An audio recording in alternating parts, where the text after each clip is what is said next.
Showtime! The Capital G show starts right now.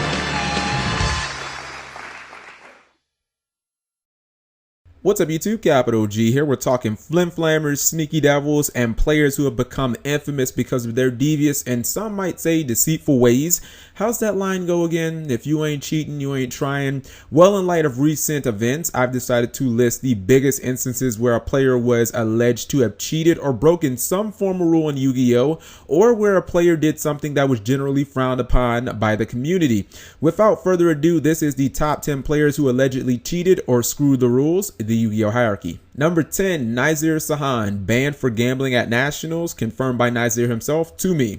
This one was just flat out silly. Nazir was formerly a two-time YCS winner and probably moving towards the title of best player in the game, when at 2012 Nationals he decided to start playing people for cash, which everybody knows is strictly forbidden. Being an incredibly well-known player at the time, it didn't take Konami very long to catch wind of his unsanctioned cash games, and they immediately smacked him with the ban hammer. Number 9, Simon He, banned for marked cards. A couple of years ago, Simon He was one of the more respected players in the game. Not only did he have multiple YCS tops, but he was even on the very acclaimed Team United Ghosts. This all came to a screeching halt, of course, when he was caught playing with marked sleeves in his top 32 match at the European Championship in 2012. Not only was he immediately banned, but he also lost his team sponsorship. Talk about a bad weekend. Number 8, Louie Raimondo, banned for fighting. Louie was a fairly unknown player when he stepped into the big scene and won Shonen Jump Chicago with CO Burn back in 2007, and he seemed to be a young player on the rise. That was until a duelist decided that it would be funny to randomly start throwing dice at him when Louie was actually playing in a game. Not only was Louie not entertained, but apparently he wasn't the one to mess with, as his immediate response to this was getting up and punching the guy in the face. And I do apologize, I looked all over. For the life of me, I couldn't find a picture of Louie. I know what he actually looks like, I couldn't find a picture of him. Number 7, Patrick Hoban, the Jin situation confirmed by Patrick Hoban himself. We all know about this situation by now. Patrick is generally recognized as a top 5 player in the game today, so when it came out that he used the old bait and switch, a lot of players like myself were just wondering why even bother when you probably had more skill than whoever you were sitting across from. Patrick and his opponent mutually agreed in a Necro's Mirror match to side out Jin, releaser of Rituals, and Patrick, being clever like a fox, decided to bring his side deck copy back into the main deck so that only he would have access to the play while his opponent would not. This is actually still being left up to personal interpretation whether or not Patrick broke any rules. Number 6, Robert Morgan, banned for cheating. Many of you have probably never heard of this guy, but believe me, in the mid 2000s, Robert Morgan was a dominant force in this game, making 4 Shonen Jump top 8s and doing it with different decks. He was acknowledged as one of the top players in the game, despite the fact that some would suggest that he was an average player who would continually cheat in the Swiss rounds of major events, which obviously led to his being 0-4 in top 8 matches. The story goes that Rob apparently tried to cheat against another well-known and Shonen Jump champion, Brent Yetter, who caught him in the act and told Dale Bolito. Dale contacted the Konami judges at the event. They set up a deck check, and after that, Rob Morgan was immediately disqualified for multiple infractions. Number 5, Cedric Sequoia, banned for bribery, confirmed by Cedric Sequoia himself.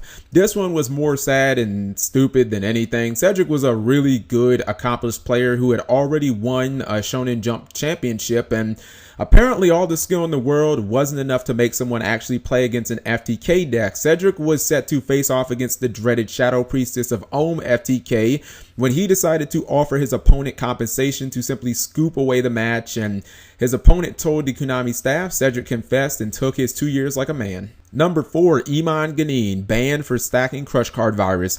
3-time Shonen Jump champion and cheater don't usually go together in the same sentence, but when Konami prints a card as powerful as Crush Card Virus and then only hands it out to a half a dozen players, don't be surprised when something like this happens. Just 3 short months after winning his copy, this guy was accused of and ultimately convicted of stacking the card multiple times in matches at Nationals. Considering that there were only about 40 copies of the card in the TCG at the time that this happened, well, I mean, it pretty much goes without saying that if he would see the card and his opponent wouldn't, that he'd be at a huge advantage. Number 3, J Kim, banned for deck swapping, confirmed by J Kim himself. Well, this has to be surely the most creative way to get banned on this list. If you don't know the name, J Kim was one of the true innovators of the early days of Yu-Gi-Oh!, especially during GOAT formats, and he was even one of the first featured writers on Pojo.com. His story is almost the definition of how to make a bad situation worse. Jay was at an event and he was playing Gladiator Beast with a 6-1 record, and he was probably only one victory away from winning or topping the event when he noticed that his deck had gone missing and was presumably stolen.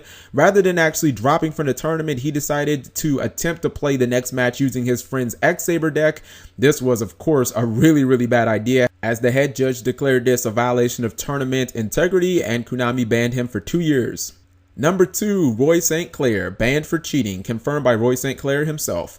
Oh, Roy St Clair, you are truly the real-life version of Bandit Keith. For those of you who don't know who Roy St Clair is, I mean, this guy has pretty much accomplished it all. He's won a Shonen Jump, he's topped others, he's topped nationals, he's even gotten top 4 at Worlds before, but none of those accolades stopped Konami from banning his chunky ass 3 separate times for cheating. It's not even mentioning the multiple accusations of theft that he's been linked to. In the past, Roy St Clair has actually admitted to cheating, saying, quote, "All the pro players do it," end quote. This guy obviously is trying to set a record for most years spent banned from any children's card game. Number 1, Adam Korn, banned for cheating and banned for marked cards. Before Patrick Hoban, there was Adam Korn.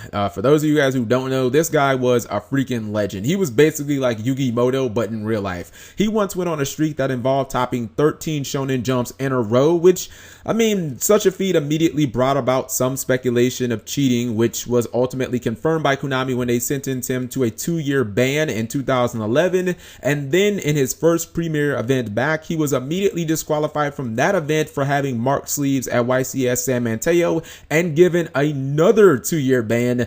I mean, he still maintains his innocence to this day, and he says that he was targeted by Konami staff and judges, but damn, Adam, who the hell did you piss off? That's 4 years in a row, bro. So were there any players that I missed out on? Who's the biggest chit that you know? Leave that in the comment section below. Thank you guys for watching as always. Subscribing makes life happy.